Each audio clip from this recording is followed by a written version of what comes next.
Hi మామ, ఈ రోజు మనం మింగబోయేది చిన్నప్పటి నుండి ఎంతో కష్టాలు పడి నానా సంకలం నాటి కాస్తో కూస్తో ఫేమ్ సంపాదించి ఓ 4 రాళ్ళు వెనక్కేసుకొని లైఫ్ అనేది అలాగే ముందుకు కొనసాగించుకోకుండా మధ్యలో ఒక చిన్న స్పీడ్ బ్రేకర్ అనేది అడ్డం వేసుకొని వాళ్ళకి ఇంకా అవకాశాల కోసం ఫేమ్ కోసం వాళ్ళు ఇంకా పాపులర్ అవ్వాలనేసి రాజకీయాలలో వాళ్ళకు సరిగా అనుభవం లేకపోయినా కూడా అనవసరంగా ఇష్టం వచ్చినట్టు ఎవరిని పడితే వాళ్ళను తిడుతూ అవమానిస్తూ వాళ్ళ నోటికొచ్చిన ప్రతి మాటని పెద్ద పెద్ద రాజకీయ నాయకుల మీద వాళ్ళు వాడుతూ ఆఖరికి వాళ్ళే జోకర్లు అవుతున్న ఆ పాపం పసి వాళ్ళ గురించే ఈ వీడియో.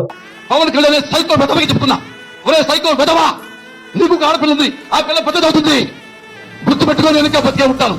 మనకు 11 అంటే చాలా గుర్తొస్తాయి. ఇదోటి రాష్ట్రాన్ని దోచాను, ఇన్ని చేసిన నాకు 11 ఇస్తారా? ఈ వైఎస్ఆర్సీపీలో నాయకులు ఎలా ఉన్నారో వాళ్ళ వైఫులు కూడా అలానే ఉన్నారు సార్. రామకృష్ణ చూడు నాయనా, కొట్టుకో కానీ బలిసి కొట్టుకోకుండా ఆయన రట్ట గుడిసిపోతావు. అలాంటి వాళ్ళనే మనం ఈ వీడియోలో మింగబోతున్నాం. సో వీడియో అనేది చాలా ఇంట్రెస్టింగ్ గా ఉంటుంది. ఎక్కడ స్కిప్ చేయకుండా పూర్తి వీడియో చూడండి. అలాగే వీడియోకి లైక్ చేయండి. ఫుల్ వీడియో చూసిన తర్వాత మీ ఒపీనియన్ ఏంటంటే ఖచ్చితంగా కామెంట్ అయితే చేయండి. సబ్స్క్రైబ్ అయితే చేసుకోండి మామ, కౌంట్ చాలా తక్కువ ఉంది. దయచేసి ప్రతి ఒక్కరు సబ్స్క్రైబ్ చేసుకొని లాస్ట్ వరకు వీడియో చూడండి, నాకు అదే చాలు. షేక్ షేక్ షేక్ ఆడిస్తాను రా. ఫస్ట్ వచ్చేసి మనం పాపం ఈ పిక్చర్ గురించి ఫస్ట్ మాట్లాడుకుందాం. పవన్ కళ్యాణ్ నువ్వు షూటింగ్కి వెళ్ళేటప్పుడు వెళ్ళంగానే నీ పెళ్ళాం నీ ఇంట్లో పని వాళ్ళతో అక్రమ సంబంధం పెట్టుకుంది అని ఎవరో చెప్పారు, నిజమా కాదా? ఆ బిడ్డలు నీకు పుట్టలేదట, పని వాళ్ళకే పుట్టారట. ఇదిగో నువ్వు కడుపుకి అన్నం తింటున్నావు, గడ్డి తింటున్నావు, నువ్వు మాట్లాడుతున్నావు కదా అయ్యగారు ఇక్కడ. ఏంటి రాజా మీరు మాట్లాడేది? అసలు మీరు లెవెల్ ఏంటి? కానీ మీరు మాట్లాడే మాటలు ఏంటి? అవసరమా మీకు అవన్నీ? అసలు మీరు ఒక పెద్ద రచయిత, ఒక పక్క పెద్ద యాక్టర్. అంటే మీ పర్ఫార్మెన్స్ అనేది ఎలా ఉంటుంది అంటే అవతల ఎలాంటి పర్సన్, ఎలాంటి యాక్టర్ ఉన్నా కూడా ఆ యాక్టర్ ని డామినేట్ చేసేలా ఉంటుంది మీ పర్ఫార్మెన్స్. మీకు ఏ మూవీలో అయినా కానీ ఒక్క 5 నిమిషాలు మీ క్యారెక్టర్ ఉన్నా సరే ఆ క్యారెక్టర్ అనేది ప్రతి ఒక్కరికి గుర్తుండిపోతుంది. అలాంటి పర్ఫార్మెన్స్ ఉంటుంది మీది. కానీ మీరేంటి రాజా ఇది ఇలా మాట్లాడుతున్నారు? సరే, మీరు రాజకీయాల పరంగా ఒక వ్యక్తిని దూషించాలనుకుంటున్నారు, అది మీ వ్యక్తిగతం. కాకపోతే వాళ్ళ ఇంట్లో ఎలాంటి సంబంధం లేని వాళ్ళ భార్యను, వాళ్ళ పిల్లలను మీరు ఎందుకు లాగుతున్నారు? వాళ్ళతో మీకేం సంబంధం? ఇవే మాటలు మీకే ఎదురుగా నిలబడి ఒక వ్యక్తి మాట్లాడితే ఎలా ఉంటుంది? నువ్వు నీ భార్యతోనే ఉన్నావా? నీకు ఉన్న పిల్లలు నీకు పుట్టినోళ్ళేలా లేకపోతే వేరే వాళ్ళకు పుట్టినోళ్ళా అని నీ ఎదురుగా నీకే వచ్చి మాట్లాడితే నీకు మండుతుంది కదా. వాళ్ళకు కూడా మండింది. ఎందుకంటే ఇలాంటి కారు పూతలు నువ్వు ఇన్ని చూసావు. వాళ్ళు అవన్నీ పెట్టుకొని ఇప్పుడు పగ చూస్తున్నారు. అందుకే నీకు చిప్పకూడదని పోయావు. ఇదే నీ బతుకు. ఎందుకంటే మీరు ఒక సెలబ్రిటీ హోదాలో ఉన్నారు. మీరు మాట్లాడే మాటలు ఓ నలుగురికి ఆదర్శం ఉండాలి. అరే మనం కూడా ఇలా మాట్లాడాలి, ఇలా ప్రవర్తించాలి, ఇలా పద్ధతిగా ఉండాలి అనేలా ఉండాలి. అంతే తప్ప ఈ ఎదవన్నా కొడుకుతో నాకేంట్రా, నేను చాలా బెటర్ కదా అనేలా ఉండదు. పవన్ కళ్యాణ్ సైకో వెధవకి చెప్తున్నా, ఒరే సైకో వెధవా, నీకు ఆడపిల్ల ఉంది, ఆ పిల్ల పెద్దదవుతుంది, గుర్తు పెట్టుకొని వెనక బతికే ఉంటాను.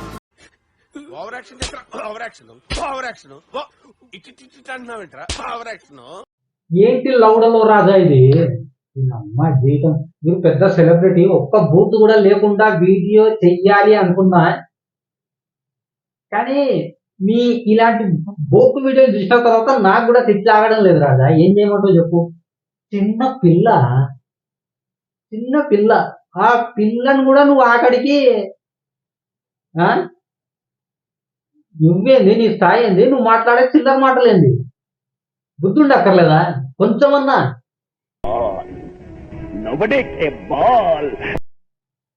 నీ పత్యాపారం మరి ఇంత దిగజారుతారా?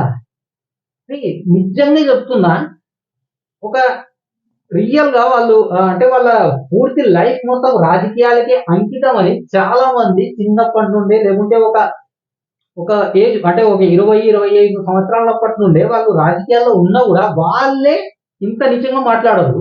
మీరేదో పార్ట్ టైం జాబ్ లో వచ్చి పోతూ ఉంటారు. మీకెందుకు బాబు ఇవన్నీ? మీకెందుకు రాజా ఇవన్నీ? ఇంత గలీజ్ మాటలు, ఇంత నీచమైన మాటలు, ఇంత నికృష్టమైన మాటలు, ఇవన్నీ మీకెందుకు? ఏదో పార్ట్ టైం జాబ్ లో వచ్చిపోతుంటారు మీరు. మీకు ఎందుకు ఇవన్నీ? సరే ఈ రాజాకి ఎలాగో ఇప్పుడు దూరం తిరిగిపోతుంది, కొంచెం అయినా జ్ఞానం వచ్చి కొంచెం మారితే బాగుండు అనే సిచ్యువేషన్ అయితే ఎదురైంది. కానీ ఇప్పుడు నేను చెప్పబోయే వాళ్ళకు ఇలాంటిది ఇంకా ఎదురు రాలేదు. కానీ ఎదురొచ్చే ఛాన్సులు ఎన్ని ఉన్నాయి వీళ్ళ లైఫ్ లో మారకపోతే. వాళ్ళే ఇల్లు. జగన్మోహన్ రెడ్డి గారు ఈ పృథ్వీ గారిని అడగాలండి. పృథ్వీ గారిని కూడా అంటే అన్న ఎలా ఉన్నావు అన్న రా అన్న. పోలవరం వంశీ వాళ్ళ వైఫ్ అలానే ఉంది, పోసాని కృష్ణమురళి గారి వైఫ్ అలానే ఉంది, జగన్మోహన్ రెడ్డి వైఫ్ అలానే ఉంది. అంటే ఇప్పుడు ఆ పృథ్వీ గారిని నేనైతే పక్కకు లాగేస్తాను. ఎందుకంటే వాటి మీద ఆల్రెడీ ఒక వీడియో చేశాను. మళ్ళీ ఇందులో వాడి గురించి చెప్పి టైం వేస్ట్ చేయాలనేది నా ఉద్దేశం కాదు. వీళ్ళు కేవలం ఒక జబర్దస్త్ అనే ఒక చిన్న టీవీ షో నుండి వీళ్ళ లైఫ్ అనేది స్టార్ట్ అయింది. అలాంటప్పుడు వీళ్ళ కెరీర్ మీద వీళ్ళకి ఎంత శ్రద్ధ ఉండాలి, వీళ్ళ ఎంత ఫోకస్ అనేది ఉండాలి. అదంతా వీళ్ళు పక్కన పెట్టేసి మా కెరియర్ మొట్ట గురించి పోతే పోయింది, మాకు మాత్రం ఇప్పటికిప్పుడు సడన్ గా నైట్ టు నైట్ పెద్ద పాపులారిటీ రావాలి, పెద్ద పెద్ద ఛాన్సులు రావాలి, ఊరమ్మ ఫాలోయింగ్ కావాలి అని అతి ఆశతో అతి చేష్టలతో వీళ్ళ వావుడు ఉంటుంది స్వామి. ఇంకో లెవెల్ అంతే. చూడండి, రీసెంట్ గా మన 11 మంది క్రికెటర్లు మన దేశానికి వరల్డ్ కప్ తెచ్చినట్టు ఈ 11 మంది హీరోలు మా నిహారిక గారికి మంచి విజయాన్ని అందించాలని మనస్ఫూర్తిగా కోరుకుంటున్నాను. మనకు 11 అంటే చాలా గుర్తొస్తాయి. ఎక్కువ మాట్లాడావు అంటే గుద్దలో గుణపం దింపుతాను. నిజంగా చెప్తున్నా, ఒకవేళ పవన్ కళ్యాణ్ గారి కూటమి ఏదైతే ఉందో అది విజయం సాధించకుండా కేవలం పవన్ కళ్యాణ్ గారు మాత్రమే ఒక ఎమ్మెల్యేగా గెలిచి ఆ తర్వాత నార్మల్ ఎమ్మెల్యేగా ఉంటే వీళ్ళ లైఫ్ ఉంటది మామ.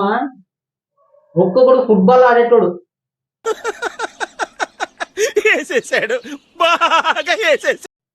ఎందుకంటే ఎలక్షన్ కి ముందు వీళ్ళు చేసిన రచ్చ అంతా ఇంత కాదు. అంటే అది ఈ జబర్దస్త్ బ్యాచ్ అదృష్టం ఏంటంటే పవన్ కళ్యాణ్ గారు డిప్యూటీ సీఎం అయ్యారు, ఆ కూటమి అనేది భారీ మెజార్టీతో గెలిచింది. అందుకని వీళ్ళు సేఫ్ అయ్యారు. కానీ సేఫ్ అయ్యారా అంటే లైఫ్ లాంగ్ అంటే కాదు. ఎప్పుడు ఏం జరుగుతుందో రాజకీయాల్లో ఎవరు చెప్పలేరు మామ. మళ్ళా నెక్స్ట్ వచ్చే ఎలక్షన్స్ టైంలో ఎప్పుడు ఎవరు ఎలా ఉంటారో ఎవరికి తెలియదు. కరెక్ట్, ఇది కరెక్ట్ గా చెప్పేవయ్యా. అందుకని కనీసం మీరైనా మీ బలుపు ఆ కింద ఉండే బలుపే కొంచెం తగ్గించుకొని మాట్లాడుతూ ఉంటే బాగుంటది. లేకపోతే ఎప్పుడో ఒకసారి వాళ్లకు టైం వస్తుంది, మీరు దొరుకుతారు, సమానంగా చెక్కేస్తారు. మీది డౌటే లేదు. కొట్టుకుంటున్నావురా మెయిన్గా ఇప్పుడు ఇదంతా ఎందుకురా, వీళ్ళని ఎందుకు మింగుతున్నావురా నువ్వు అంటే, ఎందుకంటే వీళ్ళ వీడియోలు చూసి చూసి చూసి అమ్మ జీవితం యాసిడ్కి వస్తుంది నాకు. నిజంగా చెప్తున్నామమ్మా, మీరు ఎప్పుడైనా చూసుకోండి, ఎక్కడైనా చూసుకోండి, మెయిన్ టాప్ లో ఉండే వాళ్ళు ఎప్పుడు హైగానే ఉంటారు. కింద ఇలాంటి బచ్చగాళ్ళు ఉంటారు చూసారా, వాళ్ళే తంగులాడుతూ ఉంటారు, తన్నులు తిడుతూ ఉంటారు, మాటలు పడుతూ ఉంటారు, వేరే వాళ్ళను బూతులు తిడుతూ ఉంటారు, ఇష్టం వచ్చినట్టు. ఇంకా బాలరాజు ఎవిరా ఉపయోగం దేశానికి నీ వల్ల ఏదన్నా పని చేసుకోరా బేవకు. రాజ్యాలు వెళ్ళిస్తాం అనే ఫీలింగ్ లో ఉంటారా తప్ప వీళ్ళేం బీకలేరు. అది వీళ్ళకి అర్థం కావాలనేది ఈ వీడియో. వీళ్ళేం బీకలేరు ఎవరినైనా సరే. వీళ్ళు మహా చేస్తే ఏం చేస్తారు, వాళ్ళ నాయకుడు పక్కన నిలబడి ఫోటో దిగుతారు, అది తప్ప ఇంకేం బీకలేరు. వీళ్ళ స్థాయి ఏంటి అనేది నేను గుర్తు చేస్తున్నా అంతే. That's what I want. నేను ఇక్కడికి ఎమోషనల్ అవడానికి రాలేదు, మిమ్మల్ని ఎమోషనలైజ్ చేయడానికి వచ్చాను. తీస్తా, నాలో ఉన్న క్రియేటివిటీ మొత్తం బయటికి తీస్తా, నా తడాకా చూపిస్తా. వీళ్ళ గొడవలు, వీళ్ళ రచ్చ ఎలా ఉంటది అంటే, ఎగ్జాంపుల్ గా చెప్పాలంటే మనకు ట్విట్టర్ లో వచ్చేసి ఫ్యాన్ వార్స్ జరుగుతూ ఉంటాయి. మా హీరో గొప్ప అంటే మా హీరో తురుము అనేది ఫ్యాన్ వార్లు జరుగుతూ ఉంటాయి. అదే ఇది సేమ్ టు సేమ్. కాకపోతే అక్కడ అంత ఏముండదు, ఇక్కడ రాజకీయం కాబట్టి ఇంకా కొంచెం సెగరెగుతూ ఉంటది అంతే. తెలిసిపోయిందా? ఏంటి తెలిసింది? తెలిసిపోయిందా? మీ అందరికీ తెలిసిపోయిందా? అది తప్పించి ఇంకేముండదు ఇక్కడ. మన ఆర్మీని తలుచుకుంటే నెల్లూరు పెద్దారెడ్డి చేపల పులుసు గుర్తొస్తుంది. సో ఈ రోజు తిరుపతిలో ఓపెన్ చేసినట్టుగా ఈ రాష్ట్రంలో ఉన్న ప్రతి జిల్లాలో కూడా వీళ్ళ అవుట్లెట్స్ ఓపెన్ అవ్వాలి, సక్సెస్ఫుల్ గా రన్ అవ్వాలి. వీళ్ళు ఎలా ఉంటారంటే, వీళ్ళు అవసరం ఉన్నప్పుడు ఇంకోలా, అవసరం తీరిపోయిన తర్వాత ఇంకోలా. అంటే నిజంగా చెప్తున్నా, నిజంగా రాజకీయం చేసే వాళ్ళు కూడా ఇంత ఈజీగా ప్లేట్ అనేది ఫిరాయించరు. కానీ వీళ్ళు వాళ్ళను మించిన నటులు. పడిపోయిన రోజా మా సిగ్గులని రోజా, డబ్బుల కోసం కక్కుతు పడే రోజా, అంతటికైనా దిగజారిపోయే నగిరి రోజా గురించి నువ్వు ఒక తెలివి తక్కువ సన్నాసివి, ముందు నోరు మూసుకో.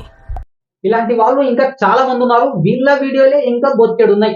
అవన్నీ చూపించుకుంటూ పోతే నేను చేస్తానే ఉంటాయి. 5-6 గంటలు పోతుంది వీడియో. ఎవడు ఎలాగో అంతసేపు దేకడు. ఓ 5-6 నిమిషాలు 10 నిమిషాలు దేకడమే ఎక్కువ. అదనమాట. సో ప్రతి ఒక్కరు ఖచ్చితంగా ఈ వీడియోకి లైక్ అయితే చేయండి. మీ ఒపీనియన్ ఏంటనేది ఖచ్చితంగా కామెంట్ అయితే చేయండి. తప్పకుండా సబ్స్క్రైబ్ చేసుకోవడం మాత్రం మర్చిపోకండి మామ. అండ్ ఇంకో మాట ఏంటంటే మనం ఏ రాజకీయ నాయకుడికి సపోర్టు కాదు, వ్యతిరేకము కాదు. మనకు అందరు నాయకులు సమానం హై. మనకు అందరూ సేమ్ టు సేమ్. వీళ్ళెంతో వీళ్ళు అంతే. ఎందుకంటే ఈ సంవత్సరం వీళ్ళు గెలిచారు, ఇంకో సంవత్సరం ఇంకొకరు గెలుస్తారు. వీళ్ళు గెలిచారనేసి వీళ్ళకు దండాలు వంగి వంగి దండాలు కాళ్ళు మొక్కడాలు లాంటివి మనం చేయం. వీళ్ళు ఓడిపోయారు కదా అనేసి వీళ్ళ మీద దుమ్మేయం. ఎందుకంటే రేపు మళ్ళీ వీళ్ళే గెలుస్తారు, చెప్పలేదు. అందుకనేసి మనం అందరికీ సమానంగా దెక్కాలి. ప్రజెంట్ మనకి ఎవరైతే పెద్ద హోదాలో ఉన్నారో వాళ్ళకు మనం మర్యాద ఇస్తాం అంతే. ఎందుకంటే ప్రజెంట్ ప్రజల్లో మనతో పాటు ప్రజలు.